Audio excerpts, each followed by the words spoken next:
वीरं प्रणम्य सर्वज्ञं विनष्टाशेषदोषकं कातरन्त्ररूपमालेयं बालबोधाय कथ्यते। कल हमने कातंत्र रूपमाला ग्रंथ में व्यंजनों की कौन कौन सी संज्ञाएं होती हैं, व्यंजनों को हम किस रूप में जानते हैं, इस प्रकार की चर्चा कल आई थी।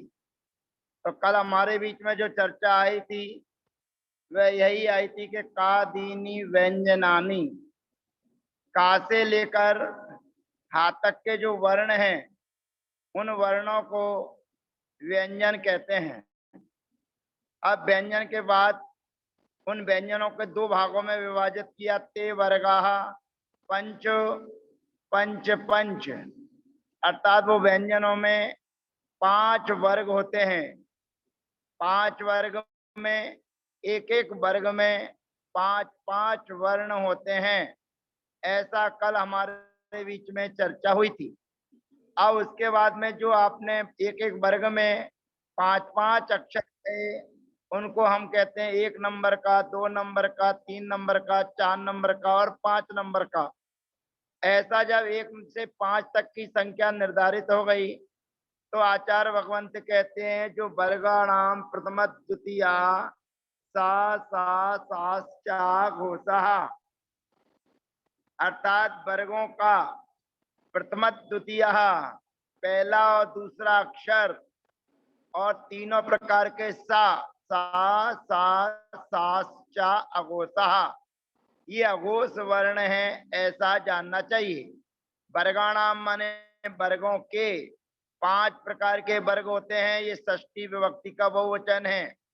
वर्गाणाम माने 5 वर्गों के, प्रथम द्वितीय माने पहला और दूसरा जो अक्षर है, दूसरा जो वर्ण है, तो तीनों प्रकार के सा माने पहले वाले सा को दंत सा कहते हैं, दूसरे वाले सा को मूर्धन्य सा कहते हैं और तीसरे वाले सा को दंत सा कहते हैं। ये सभी वर्ण जो हैं वो अघोष कहलाते हैं। अब अपने को ये ध्यान रखना है कि वर्ग 5 होते हैं और 5 वर्ग में पहला और दूसरा अक्षर अघोष संज्ञा को प्राप्त है। तो 5 दूनी 10, 10 जो वर्ण हैं और 3 सा, ऐसे टोटल मिला के 13 वर्ण हो जाते हैं। 13 वर्ण हो जाते हैं तो 13 वर्णों की अघोष संज्ञा होती है। ये नामकरण दिया गया कि वर्गाणाम प्रथम द्वितीय सा सा साश्चा घोषाः, वर्गों का पहला दूसरा अक्षर और तीनों प्रकार के सा, ये अघोष वर्ण है, ऐसा जानना चाहिए। ये सा सा साहा, ये प्रथमा का बहुवचन है और चा अघोषाः, ये भी प्रथमा का बहुवचन है, क्योंकि बहुत सारे हो गए हैं, 3 प्रकार के सा हैं, इसलिए बहुवचन का प्रयोग। और यहाँ पर सूत्र लगता है विसर्जनीय यस चे छे वासम, 95 नंबर का सूत्र है, जिसने विसर्ग के स्थान और चा अघोषाः, यहाँ पर 24 नंबर का सूत्र लगता है समाना सवर्णे दीर्घी भवती परस्य लोपम। तो इस सूत्र की संधि तोड़ेंगे तो कैसे तोड़ेंगे? सा सा साहा च अघोषाः, अर्थात वर्गों और तीनों प्रकार के सा, इन वर्णों को अघोष कहते हैं। अघोष इनका नामकरण किया गया है, अघोष इनकी संज्ञा की गई है, आगे इनके काम भी दर्शाए जाएंगे। अर्थात वर्गाणा वर्णाः सा सा साश्चा अघोष संज्ञा भवन्ति। काखा, चाछा, टाठा, ताथा, पाफा, सा सा सा, इस प्रकार से 13 वर्ण जो हैं उनका नाम अघोष है। अब व्यंजन हमारे सामने 33 हैं। जब 33 वर्णों में से ये 13 वर्णों को यदि अलग कर दिया जाता है तो बाकी के शेष वर्ण जो बचते हैं, अगर 33 में से 13 जाते हैं तो 20 वर्ण बचते हैं। अब 20 कौन कौन से बचे? तो पहला दूसरा इधर आ गया है, तो तीसरा चौथा पांचवा। अब वर्ग 5 होते हैं, तो एक एक वर्ग के 3-3 अक्षर जब हमारे सामने आ रहे हैं तो 5 वर्ग हैं और एक एक वर्ग के 3-3 अक्षर हैं, तो 15 सा सा हाथ है, उनमें 3 वर्ण चला गया है तो केवल हा बचा है। और या रा ला वा 4 और 1 5, 15 और 5 20, तो जो 20 वर्ण हैं उनका नाम घोष है। अघोष के उल्टे अघोष, अघोष के उल्टे घोष, घोष के उल्टे अघोष, तो उसके लिए कहते हैं घोष बन तोन्य। यहाँ पर तोन्य के बीच में अवग्रह खंडाकार का चिन्ह पीडीएफ फाइल में नहीं आया है, लेकिन यहाँ पर अवग्रह का चिन्ह है जो आपको जानना चाहिए। तो इसकी संधि जब तोड़ी जाएगी तो घोष बनता अन्य, घोष बनता अर्थात जो तीसरा चौथा पांचवा वर्ग का अक्षर है वो या रा ला वा और हा, इनको घोष कहते हैं। अन्य माने शेष, अन्य माने शेष। कौन से शेष? जो ऊपर के सूत्र में कहे गए हैं उन वर्णों को छोड़कर शेष जो व्यंजन हैं उन व्यंजनों को घोष कहते हैं। घोष बनता अर्थात वे घोषवान हैं, ऐसा जानना चाहिए। अब घोषवंता ये प्रथमा का बहुवचन है और अन्य ये भी प्रथमा का बहुवचन है। अन्य सर्वनाम संज्ञक शब्द है। सर्वनाम संज्ञक शब्द होने के कारण प्रथमा विभक्ति के बहुवचन में जस विभक्ति आती है और जस सर्व ई सूत्र से पूरे जस के स्थान पर ई आदेश हो जाता है और अवर्ण इवर्ण ए सूत्र लगकर अन्य बनता है। तो अन्य है, कौन के अन्य है? कौन से अन्य लेना है? कहता 13 नंबर के सूत्र में जो वर्गाणाम प्रथम द्वितीय सा सा सा घोषा, ये को छूकर जो शेष वर्ण हैं वे शेष वर्ण घोष कहलाते हैं।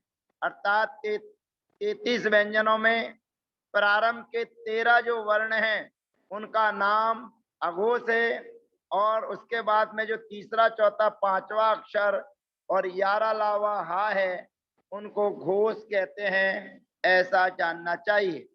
इस प्रकार घोष और अघोष की संज्ञा निश्चित हो जाने के बाद अब अगला सूत्र हमारे बीच में आता है, अन्य संज्ञाएं हमारे बीच में आती हैं। अब वर्ग के 5वें अक्षर को हमारे बीच में रखा जा रहा है। अब ध्यान रखना, वर्ग का 5वां अक्षर अभी जो आपके बीच में आया था वे अन्य घोषवंता कहने पर अर्थात जो शेष वर्ण बच्चे हैं उनकी घोष संज्ञा है। लेकिन वर्ग का जो 5वां अक्षर है उन वर्ग के 5वें अक्षर की एक नई संज्ञा और दी जा रही है जिसका नाम है अनुनासिका ना। ये 5 वर्ग के 5वें अक्षर हैं और अपने को एक एक करके अलग अलग बोलना है। कुछ लोग इसका उच्चारण में नमः बोल देते हैं, तो नमा नहीं बोलना है, एक एक वर्ग को अलग अलग बोलना है। अनुनासिका ना। अब अनुनासिक का मतलब होता है, नासिक का मतलब नाक से बोलना, अनु माने पीछे, अर्थात अक्षर नाक से नहीं बोले जाते हैं, बोले जाते मुख से ही हैं।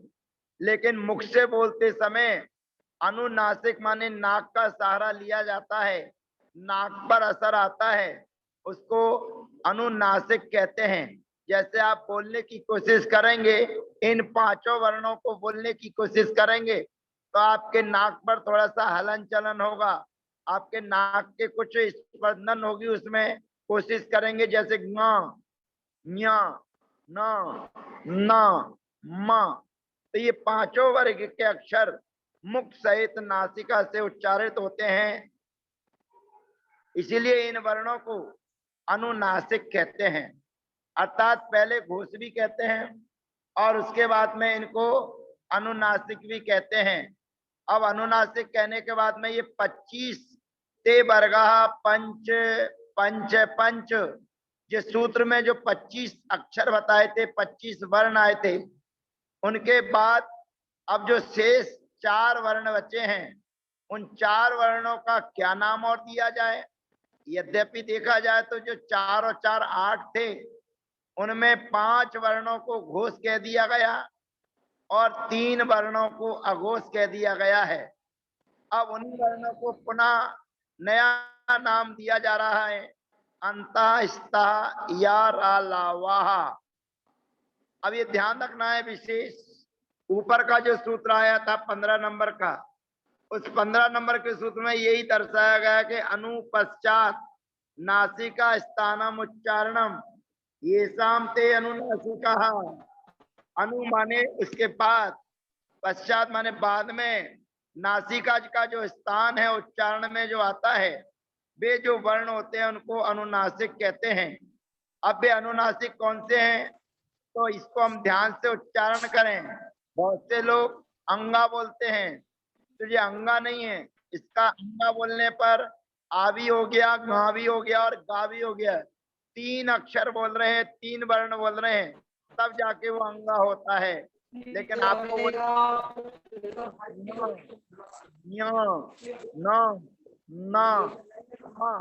अगर आप बोल रहे होंगे तो आपको समझ में आ रहा होगा, और मैं बोल रहा हूं तो मेरे नाक का स्पंदन आपको दिख रहा होगा कि किस प्रकार से मुंह से बोलने के बाद में स्पंदन नाक से होता है, इसलिए इनको अनुनासिक कहते हैं। अब अनुनासिक के बाद में अंतः स्तः यारा लावाहा। अब ध्यान रखिए, ये 4 जो वर्ण हैं, इनके पहले 25 वर्ग हैं और इनके बाद में जो सा हा है वो बाद में है।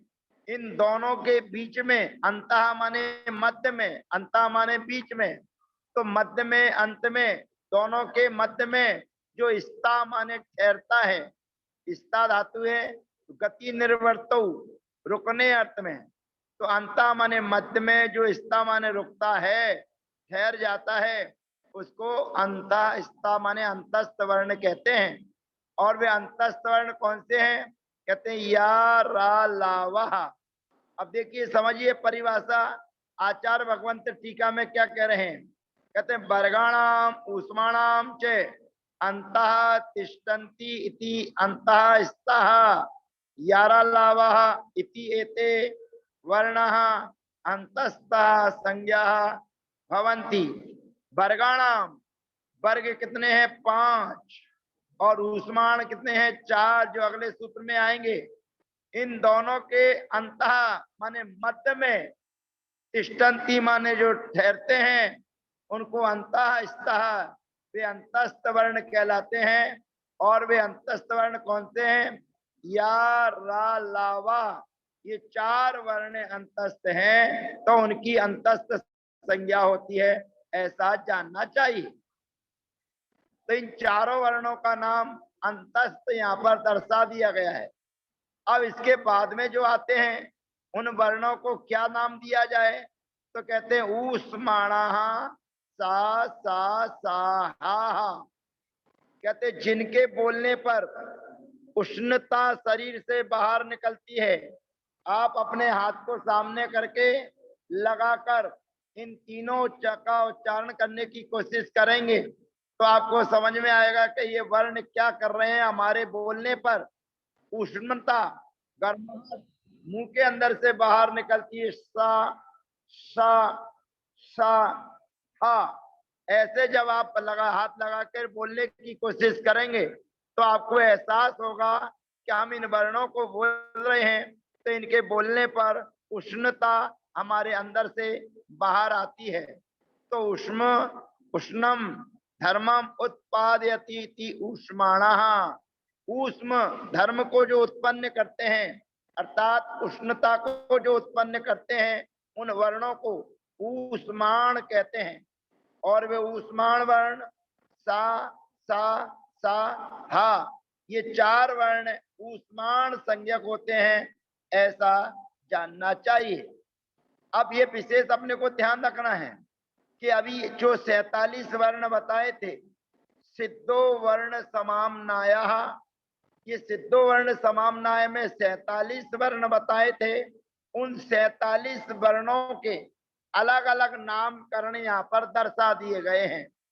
एक बार सभी जो वर्ण हमारे बीच में आए हैं, जैसे मान के चलें आपने अपनी कॉपी पर लिखा आ, अब आ अपनी कॉपी पर लिखा है, आ को लिखने के बाद में ये देखिए कि उस आ के कितने नाम हमारे बीच में दर्शाए गए हैं। मैं एक बता रहा हूं, आपको आगे सबका प्रैक्टिकल करना है कि ई को किन नामों से जानेंगे, ऊ को किस नाम से जानेंगे, री को किस नाम से जानेंगे। तो सबसे पहले आप अपनी कॉपी पर लिखिए आ माने अनार का आ माने अरिहंत परमेष्टि का आ माने अशरीरी का आ। इस आ को आपने लिखा।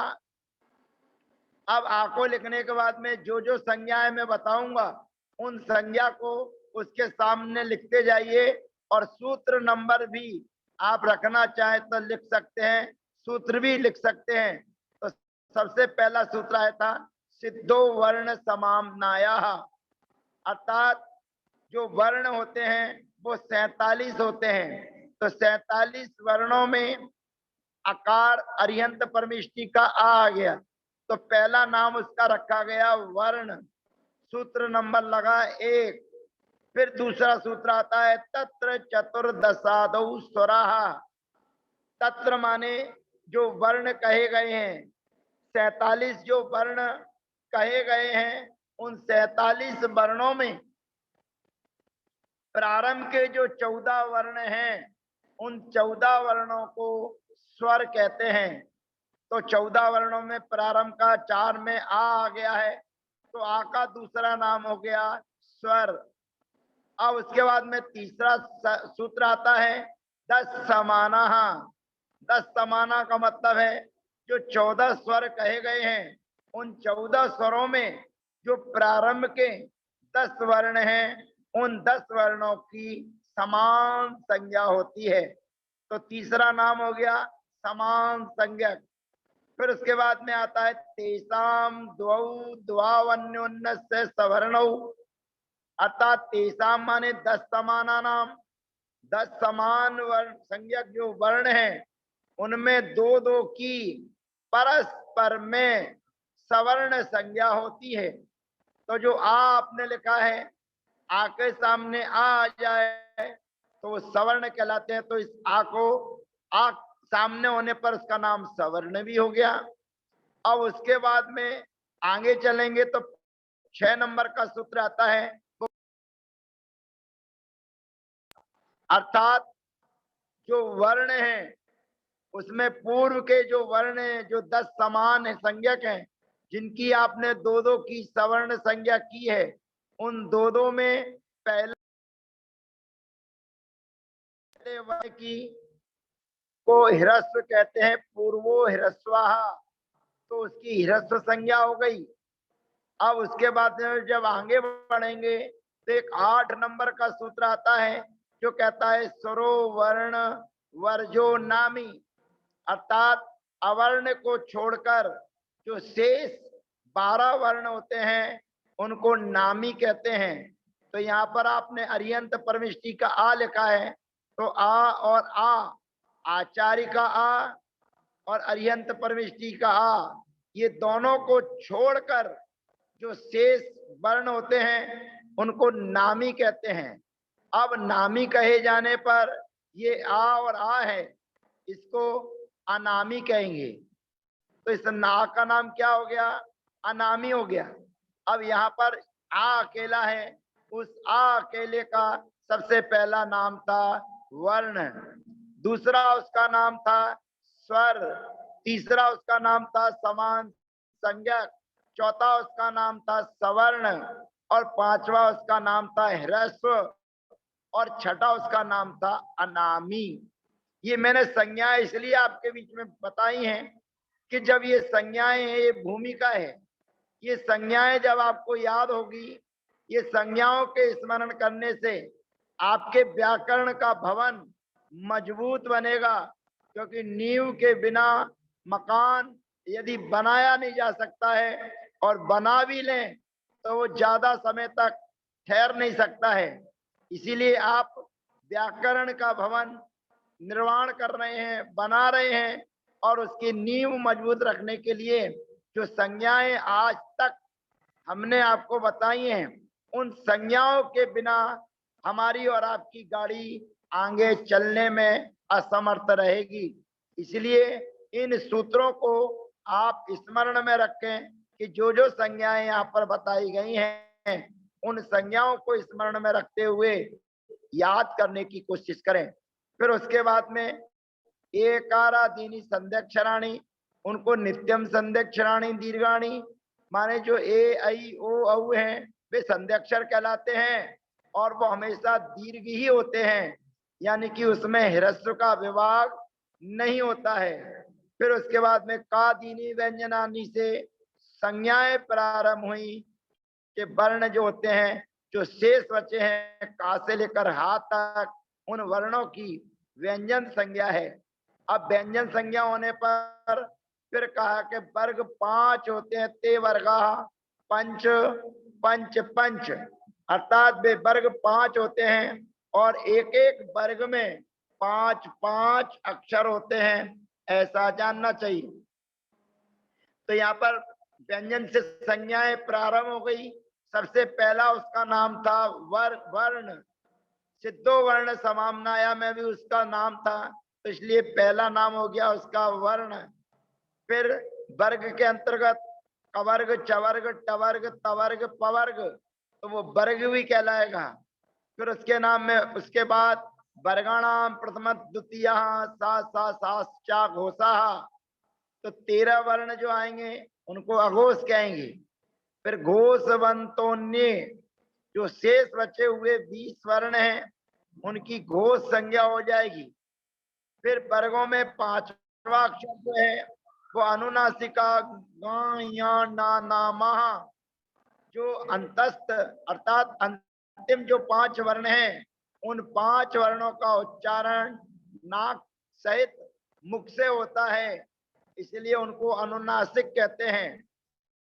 और उसके बाद में या रा लावा, इन 4 वर्णों को अंतः इष्टा यारा लावा, ये अंतः माने मध्य में, किसके मध्य में, वर्ग और ऊष्माण वर्णों के मध्य में जो रहते हैं, ठहरते हैं, रुकते हैं, इसलिए इन वर्णों को अंतस्थ कहते हैं। और दूसरी चीज ये है कि अंतः तिष्ठन्ति का मतलब ये है कि जब इनका उच्चारण किया जाता है तो ये मुंह के अंदर ही समाप्त हो जाते हैं।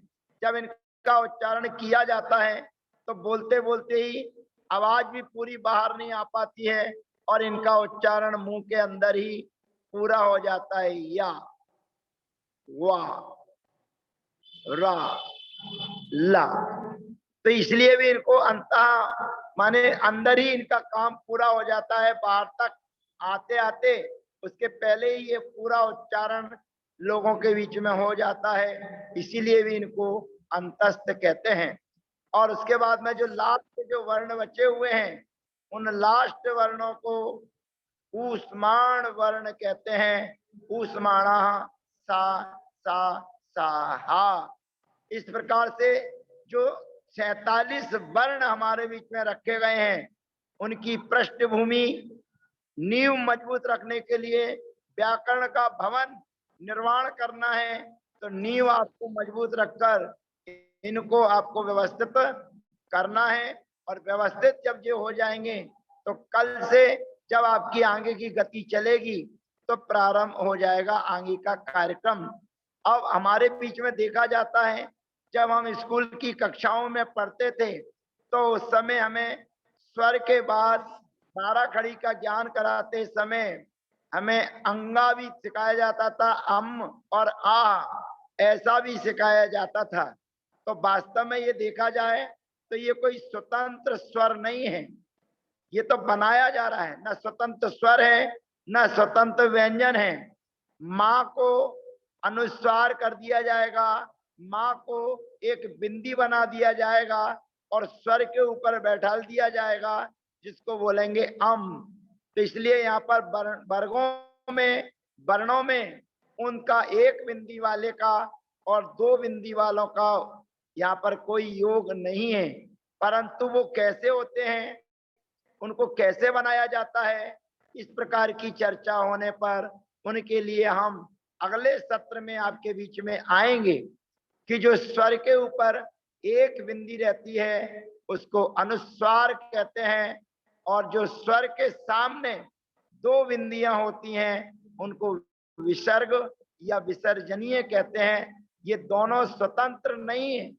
जो ऊपर एक बिंदी बैठती है वो माँ से बनकर बैठती है, माँ के सामने व्यंजन आ जाता है तो वह बिंदी अनुस्वार का रूप धारण कर लेती है। मौनुस्वारम व्यंजने, व्यंजन के होने पर माँ को अनुस्वार होता है और वह अनुस्वार स्वर के ऊपर बैठता है। सी औ जस आदि विभक्तियां आती हैं, उनमें सा आता है, सी विभक्ति पहली आती है, ई का अनुबंध कर दिया जाता है। दंत सा जब सामने आता है और कोई भी शब्द के सामने विभक्ति रूप चलाई जाती है तो उसके सा का रेप शोर विसर्जनीय से विसर्ग आदेश हो जाता है, जो सामने दो बिंदी के रूप में हमें देखने में नजर आता है। तो ये उच्चारण स्थान की अपेक्षा से जो एक बिंदी होती है वो क्या कहलाती है और दो बिंदियां जो होती हैं उन्हें क्या कहा जाता है, ये चर्चा आपकी कल यानी कि अगले सत्र में पुनः आपके बीच में रखी जाएगी। और ये संज्ञा प्रकरण आपका एक चैप्टर, एक अध्याय पूर्णता को प्राप्त हो जाएगा अगले सत्र में। तो तब तक के लिए हम आपसे आज्ञा चाहते हैं, अनुमति चाहते हैं। सभी को जय जिनेंद्र।